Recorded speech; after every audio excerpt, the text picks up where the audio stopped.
Hello hi friends, welcome back to our channel. KAMS Karnataka attendance management system ಅಂದರೆ ಏನು? Step by step ನೋಡ್ತಾ ಹೋಗೋಣ. ಇದು ಕರ್ನಾಟಕ ಸರ್ಕಾರದ ಅಟೆಂಡೆನ್ಸ್ ಆ್ಯಪ್ ಆಗಿರುತ್ತೆ. ಸರ್ಕಾರಿ ನೌಕರರಿಗೆ ಇದು ಕಡ್ಡಾಯವಾಗಿರುತ್ತೆ. ಮೊಬೈಲ್ ಮೂಲಕ ಅಟೆಂಡೆನ್ಸನ್ನು ಮಾರ್ಕ್ ಮಾಡಲಾಗುತ್ತೆ. ಇದರಲ್ಲಿ GPS plus face recognition selfie ಬಳಸಲಾಗುತ್ತದೆ. ನೀವು ಆಫೀಸ್ ಒಳಗೆ ಇದ್ದಾಗ ಮಾತ್ರ ಅಟೆಂಡೆನ್ಸ್ ಹಾಕಬಹುದು. ಹೊರಗಡೆ ಎಲ್ಲೋ ಇದ್ದು ನಾವು ಅಟೆಂಡೆನ್ಸನ್ನು ಹಾಕೋದಕ್ಕೆ ಸಾಧ್ಯ ಇಲ್ಲ ಫ್ರೆಂಡ್ಸ್. ನಾವು ಆಫೀಸ್ ಒಳಗೆ ನಾವೇನಾದರೂ ಟೀಚರ್ಸ್ ಆದರೆ ಸ್ಕೂಲ್ ಒಳಗೆ ಕಾಲೇಜ್ ಒಳಗೆ ಇದ್ದಾಗ ಮಾತ್ರ ನಾವೇನು ಮಾಡ್ಬೋದು, ಅಟೆಂಡೆನ್ಸನ್ನು ಹಾಕಬಹುದು. ಈಗ ತುಂಬಾ GPS ಕೂಡ ಇರುತ್ತೆ. ನಾವು ಎಷ್ಟು ಡಿಸ್ಟೆನ್ಸಲ್ಲಿ ಇರಬೇಕು, ಎಷ್ಟು ಡಿಸ್ಟೆನ್ಸಲ್ಲಿ ಇದ್ದಾಗ ಅದು ರಿಜಿಸ್ಟರ್ ಆಗುತ್ತೆ, ಇದೆಲ್ಲದೂ ಕೂಡ ಮ್ಯಾಟ್ರ್ ಆಗುವಂಥದ್ದು. ನೆಕ್ಸ್ಟ್ ನೋಡಿ ಹೇಗೆ ಕೆಲಸ ಮಾಡುತ್ತೆ. ಲೊಕೇಶನ್ ಚೆಕ್ ಮಾಡುತ್ತೆ. ಲೊಕೇಶನ್ 100ರಿಂದ 200 ಮೀಟರ್ ಒಳಗೆ ಇರಬೇಕು, ಆಗ ಮಾತ್ರ ಇದು ಅಕ್ಸೆಪ್ಟ್ ಮಾಡುತ್ತೆ. ಸೆಲ್ಫಿ ಕ್ಯಾಪ್ಚರ್ ಆಗಿರುತ್ತೆ.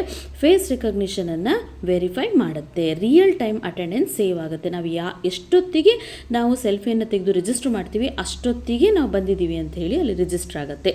ಇದನ್ನು ಬಳಸುವ ವಿಧಾನ ಹೇಗಪ್ಪ ಅಂದರೆ, ಆ್ಯಪನ್ನು ಡೌನ್ಲೋಡ್ ಮಾಡೋದು. ಪ್ಲೇಸ್ಟೋರ್ನಲ್ಲಿ KAMS ಕ್ಯಾಪಿಟಲ್ ಲೆಟರ್, ಸೊ ಇದಿಷ್ಟನ್ನು ಹಾಕಿದರೆ ನಮಗೆ ಆ್ಯಪ್ ಬರುತ್ತೆ. ಇದು ಕರ್ನಾಟಕ ಗೌರ್ಮೆಂಟ್ ಅಫಿಷಿಯಲ್ ಆ್ಯಪ್ ಆಗಿರುತ್ತೆ ಫ್ರೆಂಡ್ಸ್. ಸೊ ಇದನ್ನು ಡೌನ್ಲೋಡ್ ಮಾಡ್ಕೊಳ್ಬೇಕು. ಆಮೇಲೆ ಆ್ಯಪನ್ನು ಓಪನ್ ಮಾಡಬೇಕು. ಆಧಾರ್ ಎಂಪ್ಲಾಯ್ ಡೀಟೇಲ್ಸನ್ನು ಎಂಟರ್ ಮಾಡುವಂಥದ್ದು. ನೆಕ್ಸ್ಟ್ ಆಧಾರಲ್ಲಿರುವಂತಹ ಮೊಬೈಲ್ ನಂಬರ್ಗೆ ಒಂದು OTP ಬರುತ್ತೆ. OTP ವೆರಿಫೈ ಮಾಡಬೇಕು. ನೆಕ್ಸ್ಟ್ ಒಂದು ಸೆಲ್ಫಿ ಕ್ಯಾಪ್ಚರ್ ಮಾಡೋದಕ್ಕೆ ಅದರಲ್ಲಿ ಆಪ್ಷನ್ ಬರುತ್ತೆ. ಸೊ ನಾವು ಸೆಲ್ಫಿಯನ್ನು ಕ್ಯಾಪ್ಚರ್ ಮಾಡಬೇಕು. ಇದು ಫ್ಯೂಚರ್ ಅಟೆಂಡೆನ್ಸ್ ವೆರಿಫೈ ಮಾಡೋದಕ್ಕೆ ಯೂಸ್ ಆಗುತ್ತೆ. ಸೊ ಯಾರು ಫಸ್ಟ್ ರಿಜಿಸ್ಟರ್ ಆಗುವಾಗ ಮಾಡಿರ್ತೀವಿ ಅದು ಫ್ಯೂಚರ್ ಕೂಡ ಹೆಲ್ಪ್ ಆಗುವಂಥದ್ದು. Next third step, login employee ID, mobile number, employee ID ಆಗಿರ್ಬೋದು ಅಥವಾ ಮೊಬೈಲ್ ನಂಬರನ್ನು ಹಾಕಿ ಲಾಗಿನ್ ಆಗುವಂಥದ್ದು. ಅಟೆಂಡೆನ್ಸ್ ಮಾರ್ಕ್ ಮಾಡುವಂಥದ್ದು ಡೈಲಿ ಮಾರ್ನಿಂಗ್ ಚೆಕ್-ಇನ್ ಆಗುವಾಗ, ಒಳಗಡೆ ಹೋಗುವಾಗ ಆ್ಯಪ್ ಓಪನ್ ಮಾಡು, ಚೆಕ್-ಇನ್ ಮೇಲೆ ಕ್ಲಿಕ್ ಮಾಡಿ ಸೆಲ್ಫಿ ತಗೊಳ್ಳುವಂಥದ್ದು. GPS ಆಟೋಮೆಟಿಕಲಿ ವೆರಿಫೈ ಆಗುತ್ತೆ.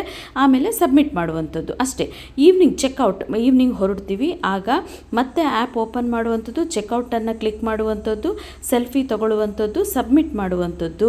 ಇಲ್ಲಿ ಗಮನಿಸಬೇಕಾಗಿರುವಂಥದ್ದು, ಆಫೀಸ್ ಲೊಕೇಶನ್ ಒಳಗಡೆನೇ ಇರಬೇಕು. ಹೊರಗಡೆ ಇದ್ದರೆ ಅಟೆಂಡೆನ್ಸ್ ಅಕ್ಸೆಪ್ಟ್ ಆಗೋದಿಲ್ಲ.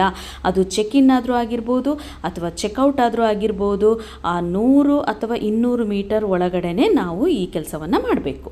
ನೆಕ್ಸ್ಟ್ ಎಕ್ಸ್ಟ್ರಾ ಫೀಚರ್ಸ್ ಏನೇನಿದೆ, ಅಟೆಂಡೆನ್ಸ್ ಹಿಸ್ಟ್ರಿ ನೋಡಬಹುದು. ಲೇಟ್ ಅರ್ಲಿ ಅಲರ್ಟ್ ಡಿಪಾರ್ಟ್ಮೆಂಟ್ಗೆ ಹೋಗುತ್ತೆ. ಲೇಟ್ ಬಂದಿದ್ದೀವಿ, ಅರ್ಲಿ ಬಂದಿದ್ದೀವಿ ಅದೆಲ್ಲದೂ ಕೂಡ ಹೋಗುತ್ತೆ. ಲೊಕೇಶನ್ ವೆರಿಫೈ ಆಗುತ್ತೆ.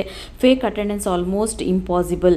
ಸೊ ಎಲ್ಲೋ ಇದು ಅಟೆಂಡೆನ್ಸ್ ಹಾಕೋದು ಅದು ಇಂಪಾಸಿಬಲ್. ಇದರಿಂದ ಟ್ರಾನ್ಸ್ಪರೆನ್ಸಿ ಜಾಸ್ತಿ ಆಗುತ್ತೆ. ನಾವೇನು ಮಾಡ್ತಾ ಇದ್ದೀವಿ, ನಾವು ಹೇಗಿದ್ದೀವಿ ಅದೇ ಎಲ್ಲರ ಕಡೆನೂ ಕೂಡ ಶೇರ್ ಆಗುವಂಥದ್ದು.